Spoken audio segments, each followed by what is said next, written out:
So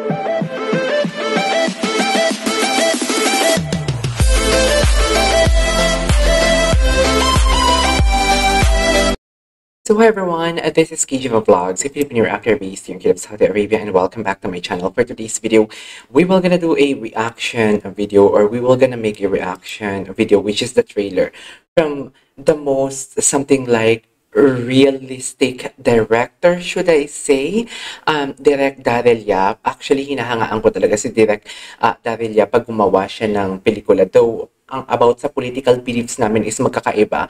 Pero kasi, pagdating kasi sa movie, it could be true or it could be not true. Right? So parang, ako kasi I am not something like yung hindi ako nabibase sa isang pelikula sa kung ano ang totoong nangyari or whatnot. Ang tinitingnan ko kasi how he created the said film. Kung paano niya naitawid. What is the storyline? What are the elements and effects of the said movie, the cinematography, and whatnot. So basically, the storyline kasi ng mga pelikula, ang sabi ko nga kanina, it could be true or it could be not true or false and whatnot. But then again, doon kasi ako talaga tumitingin sa galing ng director. Katulad ng, for example, Firefly. 'Di ba?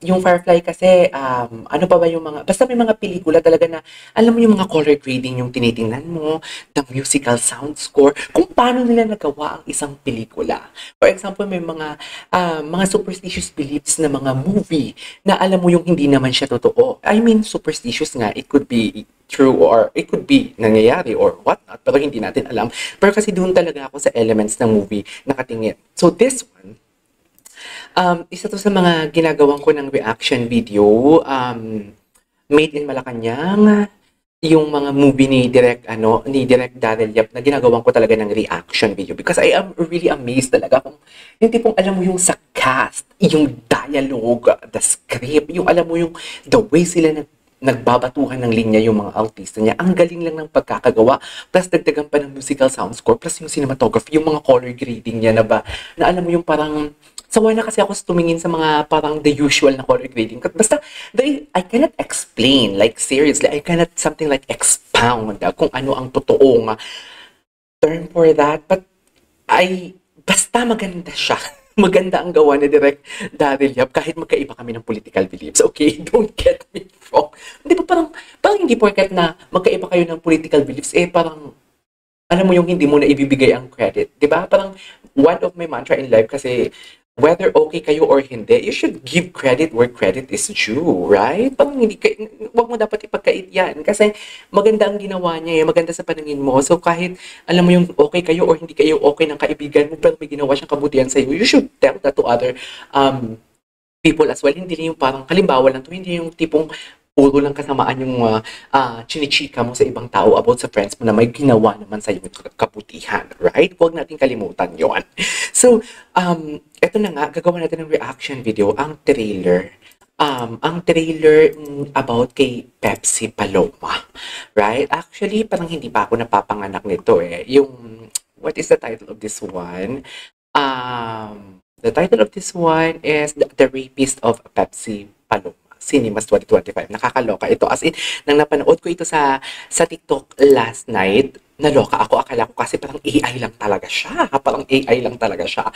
So, may the soul of Pepsi Paloma, rest in peace. Okay?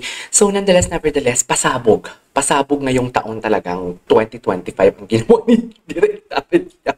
Sa totoo lang, naloka ako talaga. Kung totoo man siya or hindi, I don't care. Basta dito titingnan ko talaga batuhan ng dialogue.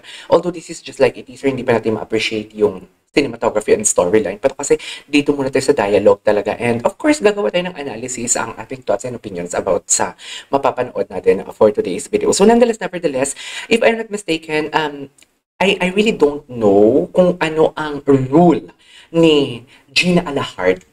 Okay, ni Gina Alahart and ka-excited niya review si Spencer. Yung TikTok, star. Si Spencer. Kamukha kasi siya ni Spencer, right? Kamukha talaga siya ni Spencer. So, yeah, without further ado, let's all watch this. Marami tayong pauses for the first video na i-roll natin. Pero, uulitin natin siya.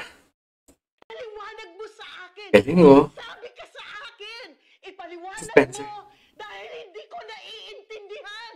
Grabe, Gina Alahar never disappoints.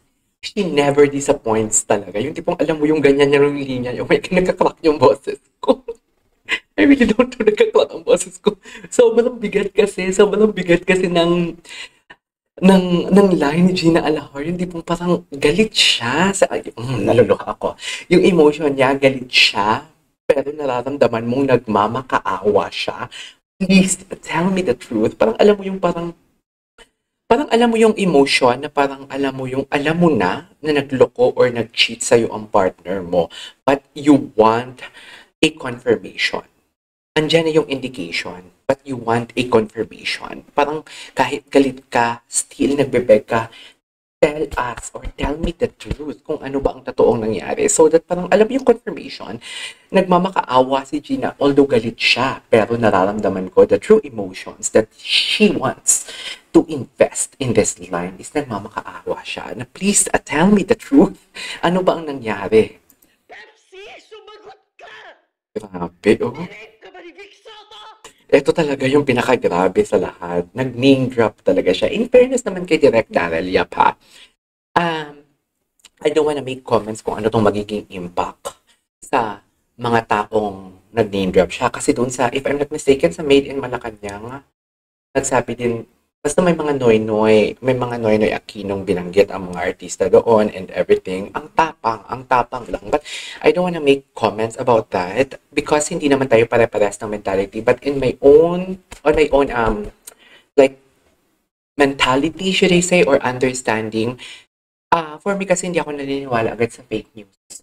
So basically, I am not judging kung sino man ang mga nabanggit dito. For example, Vic Soto, I'm judging Vic Soto. Kung nirate niya ba and whatnot. Once and foremost, wala ako dun sa nangyari. And hindi ko alam kung anong totoong nangyari. Wala ako sa posisyon para isipin na, oh, rapist talaga si Vic Soto and whatnot.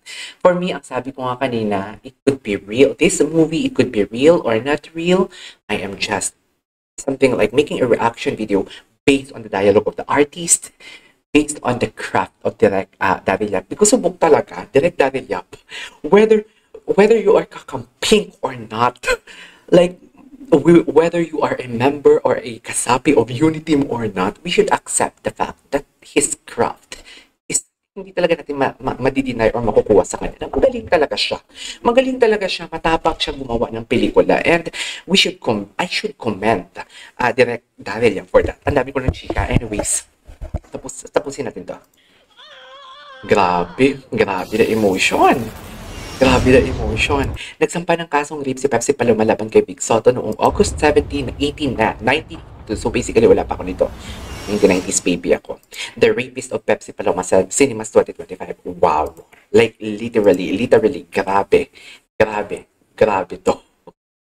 Like, seriously. Paliwanag mo sa akin. Grabe, Magsabi oh. ka sa akin. Ipaliwanag mo dahil hindi ko naiintindihan. Galing, ang galing. Dito pala, ang galing niya eh. Sumagot ka! Nirape ka ba ni Vic Soto? Grabe. That acting skills reminds me of Barbie Fortesa. Really, this kind of acting skills, it reminds me of Barbie Fortesa. I am familiar with the artist, but I am not sure kung ano talaga yung name niya actually. Anyways. Oh, grabe. Grabe to. Pasabog si Direk Darrell Yap. So yeah, that is our for today's video from Direk Darrell Yap, a movie this coming this year, 2025. The Rapist of Pepsi Paloma.